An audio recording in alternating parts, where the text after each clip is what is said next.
The internet woke up to one of the wildest Lil Durk rumors we've seen in a minute. A post started flying around claiming Durk had just got released from prison, moved in with Mellow Rackz, and was already talking about getting Getback for Von. And the way the post was written, it wasn't soft. It wasn't, maybe Durk is home. It wasn't fans think he might be released. Nah, it was written like it already happened.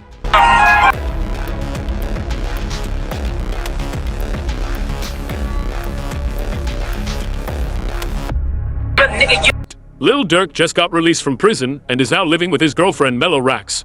She visited him every day and gave him $100K a week. Then came the line that made everybody stop scrolling. Now that I'm free, I'm getting my get back for Von. That one sentence is exactly why the rumor exploded. Because when you put Lil Durk, King Von, prison, Mellow Rackz, and get back in the same post, you already know what the internet is going to do. People started reposting it. Reaction pages started grabbing it. Fans started arguing in the comments. Some believed it instantly. Some said it was obvious cap. And some people didn't even care if it was true. They just saw the headline and ran with it. But here's the problem. The story sounded viral. It sounded dramatic. It sounded like the type of headline that could shape the whole drill world. But when you actually check the timeline, the court situation, and the verified reports, the whole thing starts falling apart fast. Because as of the latest credible reports, Lil Durk is not just casually walking around free with Mellow Rackz. He is still tied up in a serious federal murder-for-hire case. His trial has been delayed deep into 2026, and the government's case is still moving through court. So the real story isn't Durk is home. The real story is how one fake-looking post used Durk's name, Von's legacy, Mellow Rackz, prison rumors, and street revenge language to send the entire internet into chaos. And once you understand why people believed it, you understand something bigger about hip-hop right now. The blogs don't even need proof anymore. All they need is a dangerous sentence, a blurry video, and a name big enough to make people click. At first, the post had people confused. You had one side saying, "Wait, Durk home?" You had another side saying, "Y'all believe anything." And then you had the third group, the people who already knew the court timeline, laughing because they understood something immediately. If Durk was really released, it wouldn't just be one random viral post with a suspicious video attached. It would be everywhere. Major outlets would have it. Court reporters would have it. His lawyers would have to know. His family would know. Chicago pages would be going crazy. The hip-hop world would stop for that news. But instead, all people had was a claim, a cash video, and a caption designed to hit every emotional button Durk fans have. And that's where the internet got split. Because in the drill world, rumors don't need to be believable to spread. They just need to feel possible. And with Durk, Von, and OTF, every rumor feels bigger because the real story behind all of this is already heavy. Von ends up bumping into him, and then all hell breaks loose. Yeah, you see little Tim starts to open fire.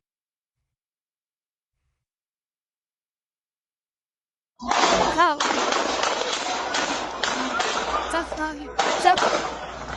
Put your hands up. Put your hands up. Put your fucking hands up, boy. Bye bye. Yeah, no. You bye bye. For the guy, if you boo him too high, well, get on the ground. I won't look. So, yo, we got shot.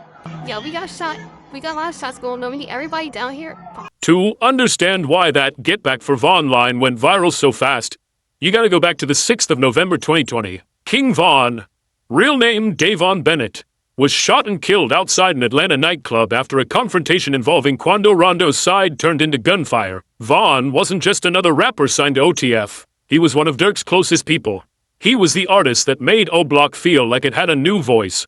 He had Crazy Story, Took Her to the O, Welcome to O Block, and a fan base that treated him like he was more than music.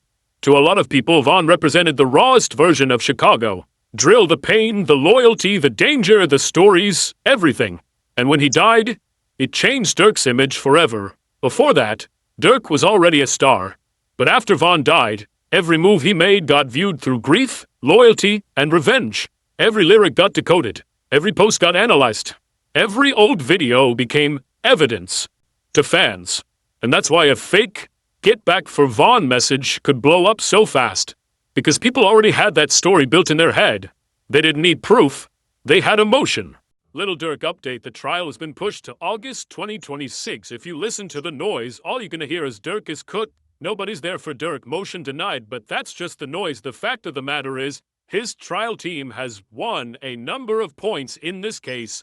The indictments, there's been 3 indictments, and each time the allegations against Durk have thinned out. But here's where the viral story starts falling apart. This isn't a small situation nor a simple internet rumor. Durk is currently facing a serious federal case connected to a 2022 Los Angeles shooting that resulted in the death of Saviaya Robinson, also known as Lil Pob, who was related to rapper Quando Rondo. Authorities have publicly linked parts of their investigation to long-running tensions within the rap world that gained attention after the death of King Von. That's why the viral Getback for Von post quickly raised questions online. The claims spread across social media, but there was no verified evidence showing Durk made those comments.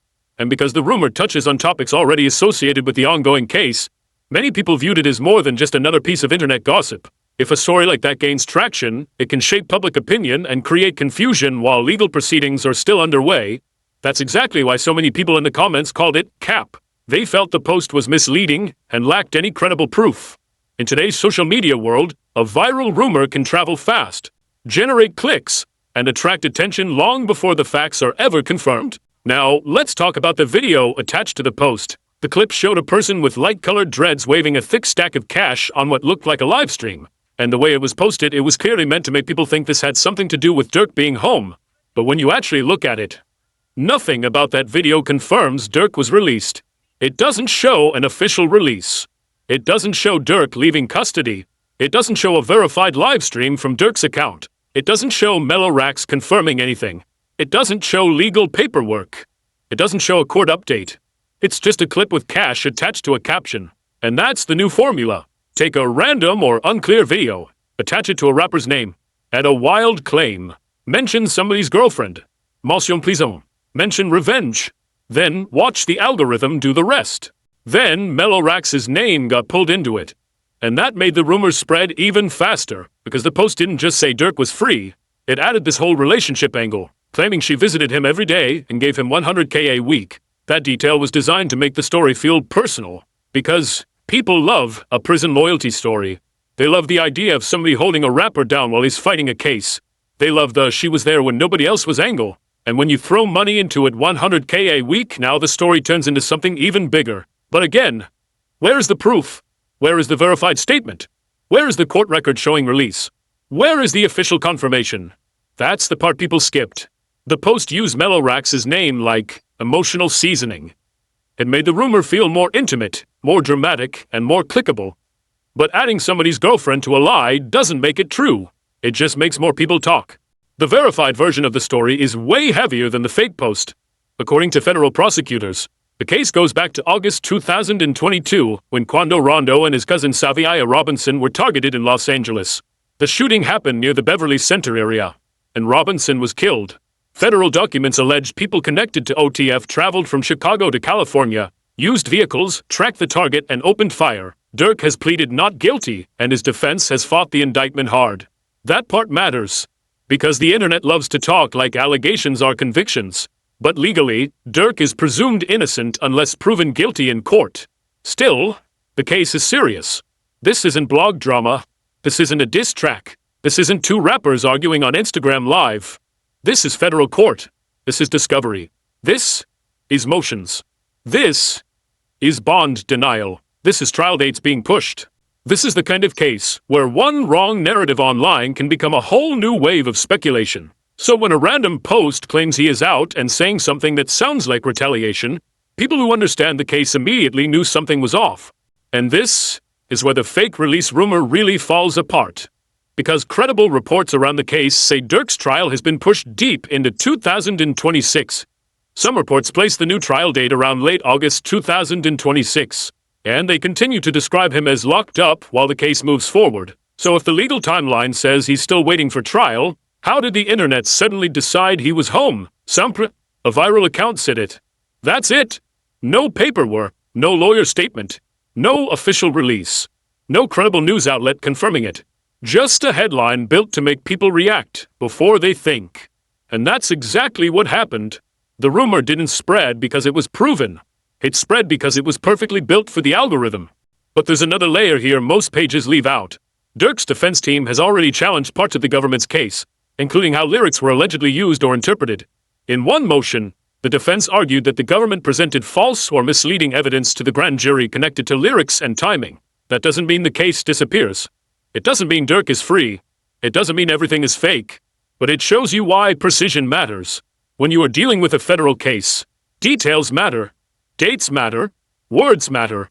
What was said, when it was said, who said it, and whether it was verified, all of that matters. And that's why a fake Getback for Vaughn, quote, is such a problem. Because people online will treat it like Durk said it. Then, reaction channels repeat it. Then comment sections repeat it. Then somebody turns it into a title. Then the rumor becomes part of the public story, even if nobody can prove the quote ever came from him. That's how misinformation moves. It doesn't need to win in court. It just needs to win the first 24 hours online. And when you look at Durk's real interviews, the image is complicated. He has talked about loss. He has talked about pain. He has talked about trying to grow past certain things. He built part of his later career on songs that sounded less like pure drill chaos and more like a man trying to survive trauma. All My Life was a different type of Durk record. That song helped him reach a bigger audience, won major recognition, and showed a version of Durk that wasn't just street stories and war talk. But at the same time, Durk's name is forever tied to the Chicago drill story, OTF, Vaughn, and the violence around that world. That's the contradiction. Durk became bigger than the streets. But the streets never fully left the story. And that's why people are so quick to believe the worst version of any rumor about him. Because the public already has a character in their mind, even when the facts don't support the post. The image does. The blogs know exactly what they're doing. They know Durk's name gets clicks. They know Vaughn's name gets clicks. They know Mellow Rackz adds relationship drama. They know prison rumors always go viral. And they know the word Getback is dangerous enough to make people tap immediately. That's why these pages don't write boring captions like, "Unverified claim circulates online." They write like the whole world just shifted. Durk is home. Durk speaks. Durk sends message. Durk wants revenge.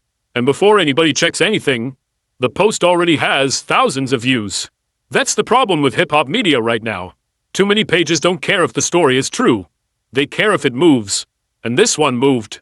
But the saddest part is how Vaughn's name keeps getting used. King Vaughn was a real person. Not just a headline. Not just a trigger word for views. Not just a piece of internet bait.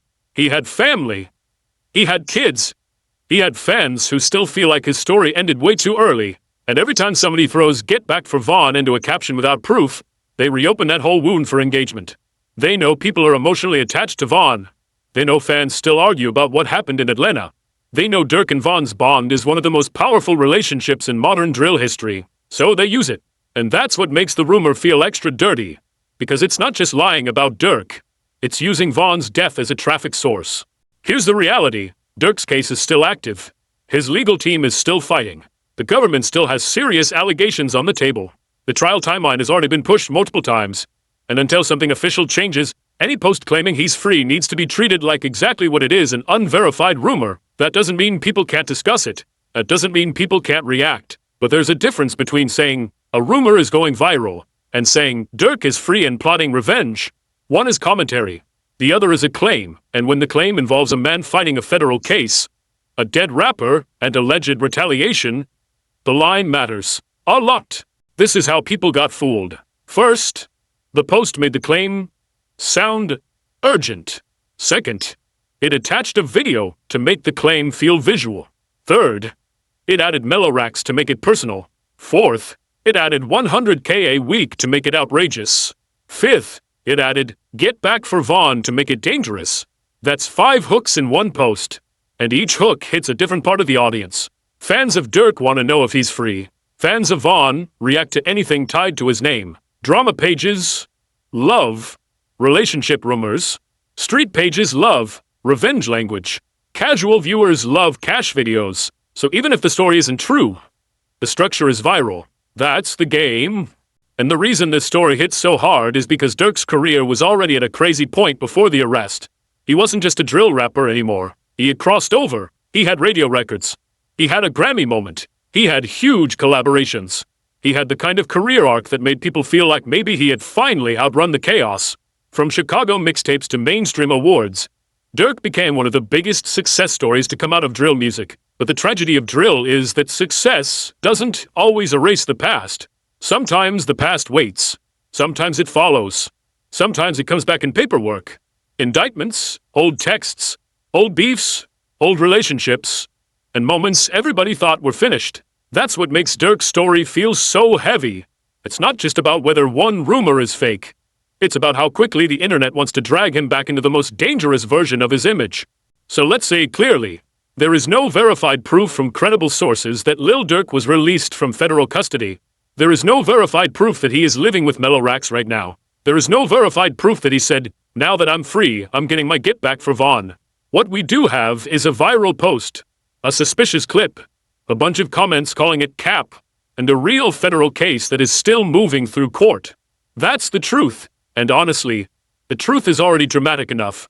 You don't need to invent fake release stories when the real timeline already has arrests, federal filings, trial delays, alleged retaliation, defense motions, and one of the biggest rappers in drill history fighting for his future. This whole situation shows where hip-hop media is at right now. A man can be fighting one of the biggest cases of his life, and the internet will still turn his name into a rumor machine. One fake post can make thousands of people believe he's home. One random video can get treated like proof. One made-up quote can travel faster than a court document. And one dead rapper's name can be used again and again to make people click. That's the part that feels cold. Because behind the rumors are real people. Durk is a real person with a real case. Vaughn was a real person whose death changed families forever. Saviah Robinson was a real person who lost his life in 2022. And while the internet turns all of this into entertainment, the court system is still moving, families are still grieving, and the truth is still buried under layers of captions, reposts, and viral edits. So no, the verified story is not that Lil Durk came home and sent a get back for Vaughn message. The verified story is that a false-looking rumor hit the internet at the perfect time, with the perfect names, and exposed how badly people want drama even when the facts say slow down. And until an official source confirms otherwise, that's exactly how this should be treated. A rumor? A viral rumor. A dangerous rumor. One that shows how fast the internet can turn pain, prison, loyalty, and death into content. Now, I want to know what y'all think. Did people really believe this because they thought Durk was home? Or did they believe it because the internet already wanted this story to be true? Drop your thoughts in the comments. And remember, in stories like this, don't just read the caption. Check the paperwork. Check the timeline. Check the source. Because in hip-hop right now, the fastest story is not always the real one. Like, subscribe, and send this to somebody who believed that post before checking the facts. Stay safe out there.